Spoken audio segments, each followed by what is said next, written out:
안녕하십니까. 경향신문 이대근입니다. 오늘은 길 잃은 보수혁신이란 주제로 말씀드리겠습니다.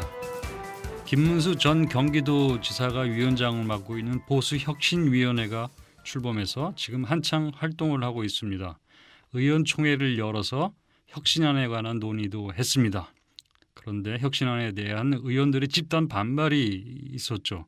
그것 때문에 반대한 의원들과 따로 혁신위원회가 토론 모임을 갖기도 했습니다. 그렇지만 여전히 보수혁신은 제 갈 길을 찾지 못하고 있습니다.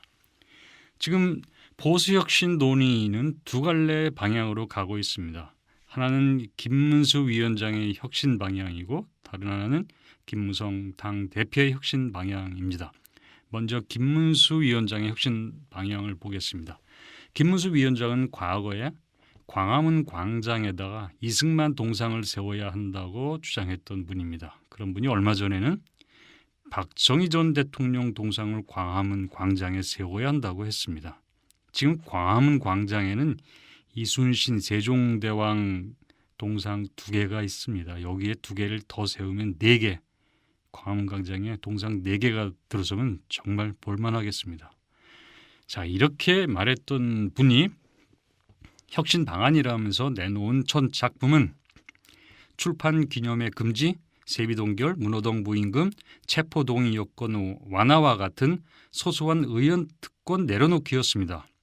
여기에 대해서 새누리당 의원들은 집단 반발했습니다. 왜 화장빨 바꾸는 거, 액세서리 바꾸는 것 같은 그런 작은 문제를 다루느냐. 그 전혀 실효성도 없고 대중영합적인 조치다. 왜 그런 것부터 먼저 하느냐. 보수 혁신의 본질 문제를 제대로 다뤄야 한다. 이렇게 이구동성으로 주장을 했습니다. 여러분들 어떻게 생각하십니까? 의원의 반발이 기득권을 포기하기 싫어서 핑계대는 걸로 보이십니까? 저는 꼭 그렇게 볼 필요가 없다고 생각합니다. 보수 혁신이 뭔지 모르고 어떻게 해야 할지 방황하면서 나타나는 혼란스러운 현상일 뿐입니다.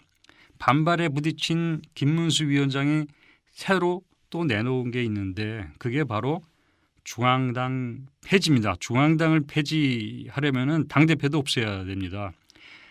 김문수 위원장이 당내 대선 경쟁자가 김무성 당대표인데 당대표 자리 없애겠다는 과격한 주장을 한 겁니다. 왜 그랬을까요? 경쟁자를 사전에 없애려고 했던 건가요? 하여튼 뭐 이해할 수 없지만 매우 돌칠적이었습니다.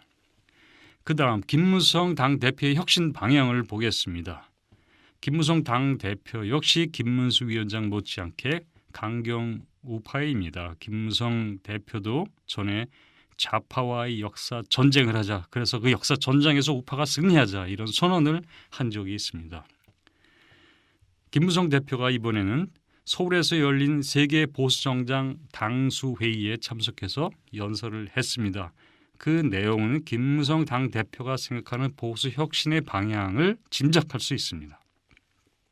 그 내용을 소개하겠습니다. 빈부격차, 세대격차, 사회 갈등이 커지고 있다. 많은 사람이 좌절하고 청년 일자리를 얻지 못하고 있다. 대한민국과 새누리당은 이런 도전을 극복하기 위해서 국가 대혁신에 나서고 있다. 그리고 뿌리 깊은 정치 불신을 극복하기 위한 보수 대혁신이 필요하다. 정치권이 민생보다는 기득권과 직권 지키기에 더 몰두한 탓이다.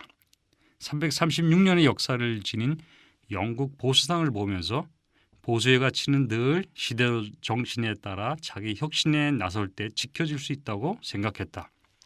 세상은 급격히 변하는데 이를 따르지 않는 나태함이 있다. 자신만이 옳다고 외부와 소통하지 않는 고립주의가 있다. 국민의 눈높이에 맞추지 못하는 말과 행동은 국민으로부터 외면받을 수밖에 없고 보수 정당의 기반 자체를 위협한다.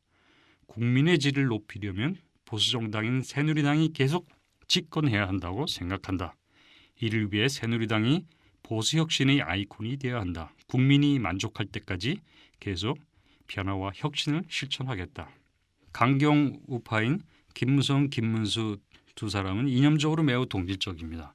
그렇지만 김무성 당대표가 김문수 위원장보다는 보수의 본질 문제를 조금 더 잘 이해하는 것 같다는 느낌을 줍니다.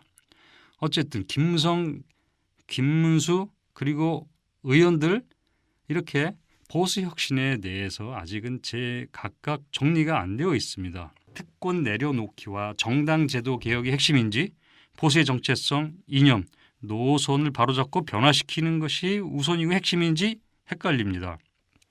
보수 혁신의 방향에 대해서 당내 공감대가 전혀 형성되어 있지 않기 때문에 나타나는 현상입니다.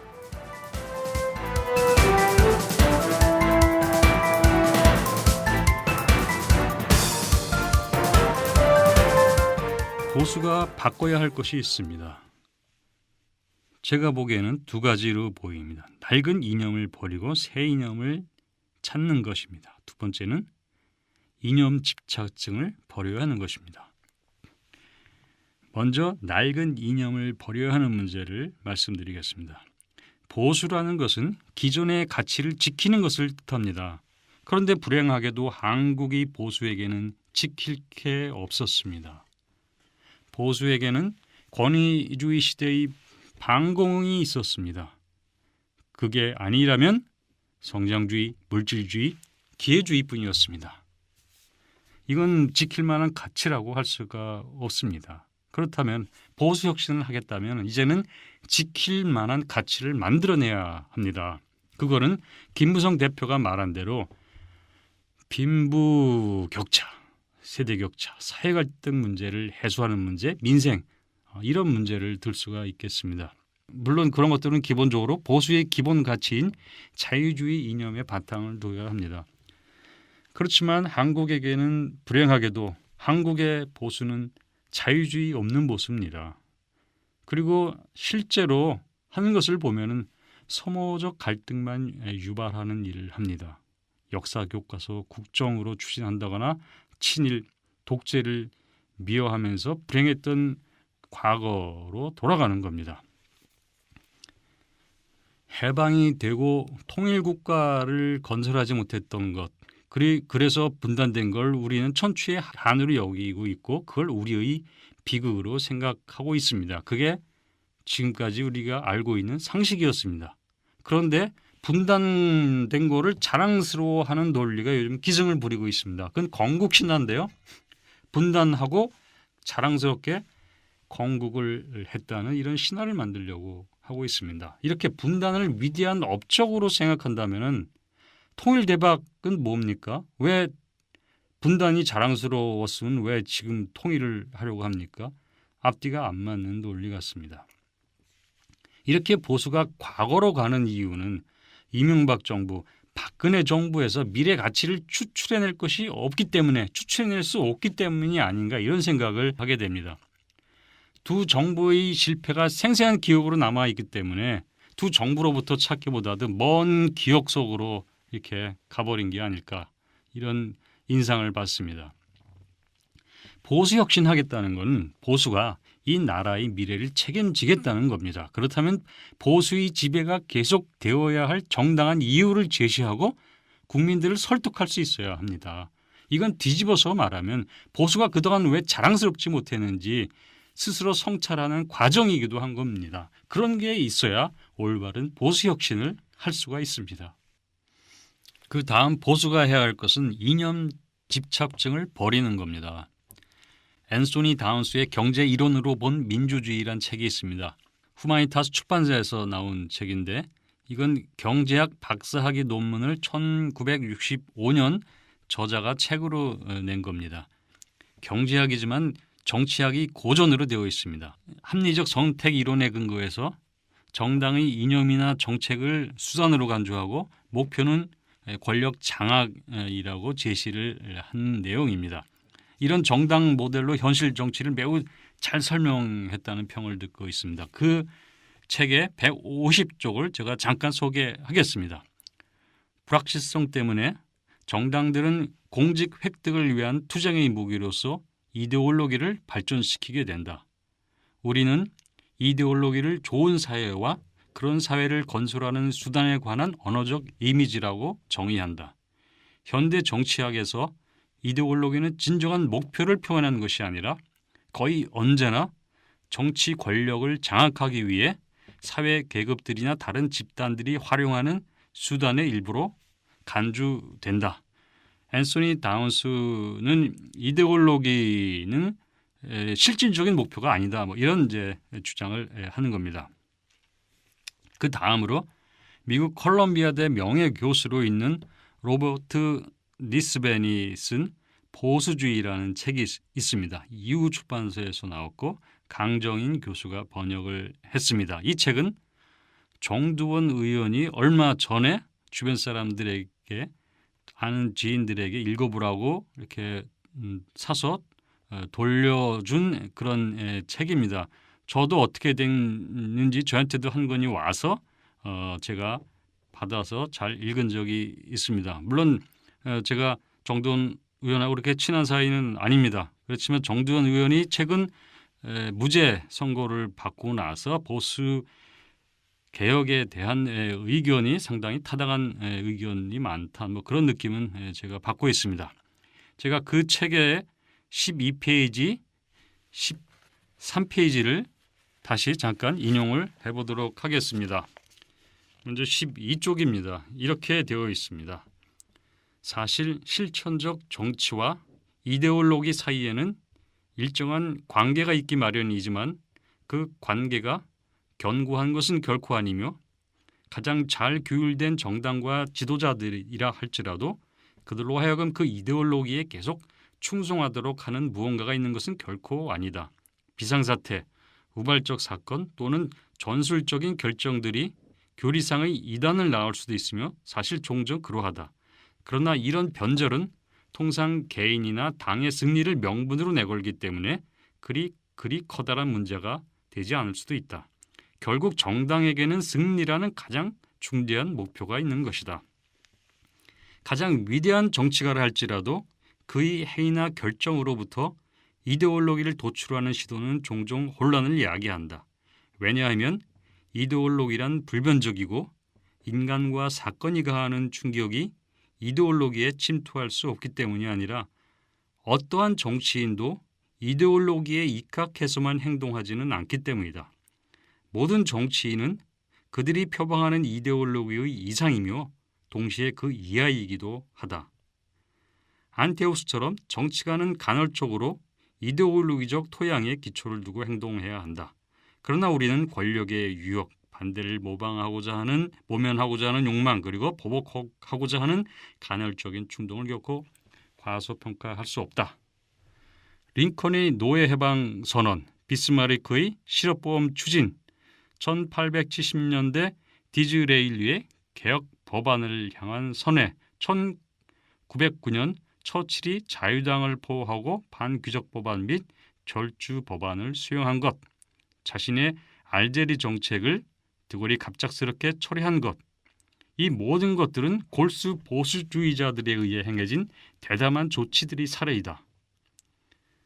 그러나 각 조치를 보수주의라는 이데올로기 억지로 깨맞추려는 노력은 어리석은 것이며 자아의 내면적 욕구 또는 국가의 지상과제가 모든 위대한 정치가의 마음속에 깊숙이 작동한다는 잘 기록된 측면을 간과하는 것이다. 이런 점을 디즈레일리는 다음과 같이 적절하게 지적했다. 신사 여러분, 진실은 이러합니다. 정치가란 그의 시대의 피조물이고 상황이 낳은 자식이며 그의 시기의 창조물입니다. 정치가란 본질적으로 실제적 인물입니다. 공직을 떠맡게 됐을 때 그는 특정 문제에 대한 자신의 의견이 무엇인가를 묻는 것이 아니라 수행하고자 하는 조치가 필요하고 유익하며 가장 실천 가능한 것인가를 확인하고자 할 뿐입니다. 한편 처칠은 진정한 애국심은 사람들에게 때로는 다른 시기에 요구하는 것과 정반대되는 행동을 요구하기도 한다고 언급했다.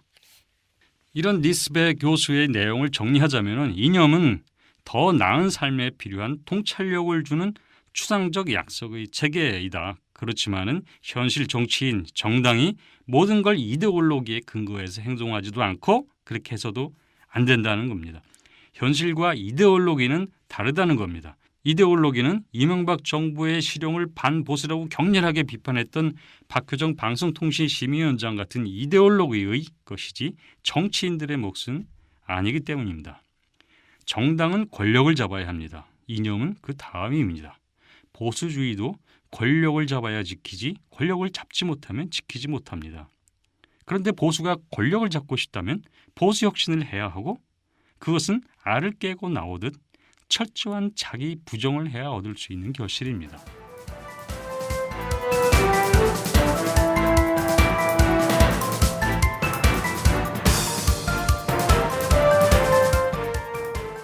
보수 혁신에게는 장애물이 또 있습니다. 바로 야당입니다. 보통 1945년에서 1973년까지를 자본주의 황금기라고 합니다. 이런 자본주의 황금기를 구가할 수 있었던 것은 사회주의의 강력한 도전 때문입니다. 사회주의라는 대안체제가 위협적일 때 자본주의는 살아남기 위해서 노동조건 개선, 복지 확대를 했습니다. 그 결과 역사상 최고의 자본주의 번영기를 맞았고 그 이후에도 결국 자본주의가 21세기 전 지구적 지배체제가 되었습니다. 지금 보수혁신은 방황하고 있습니다. 보수 세력은 과거의 전쟁으로 몰려가고 있습니다. 유력 대선 주자라는 이들은 좌파와의 역사 전쟁이며 광화문 광장에 박정희 동상 세우자며 한가한 시간을 보내고 있습니다. 전혀 긴장감이 없습니다. 이들의 눈에 야당이 위협적으로 보이지 않기 때문입니다. 보수혁신의 조건 가운데 하나는 위력적인 야당의 존재입니다. 강력한 야당. 새누리당을 대체할 정당이 있으면 새누리당이 정신 번쩍 차리고 보수혁신 제대로 할 겁니다. 그러나 지금 그들을 자극할 만한 것이 없습니다. 보수가 보수의 위기를 위기로 인식할 수 없는 정치적 환경입니다. 이게 보수혁신을 어렵게 하는 또 다른 장애물입니다.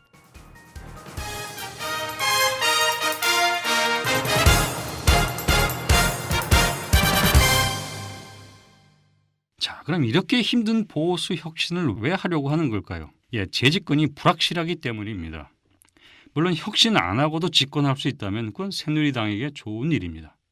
그렇지만 혁신 안 하면 정권을 내놓을 수 있다는 위기에 처해 있습니다. 그런데 전혀 긴장감이 느껴지지 않습니다. 권력을 잡으면 지키고 싶은 것을 지킬 수 있지만 권력을 놓치면 그것을 못 지키게 됩니다. 지키고 싶다면 제대로 보수혁신해야 합니다. 이대근이었습니다.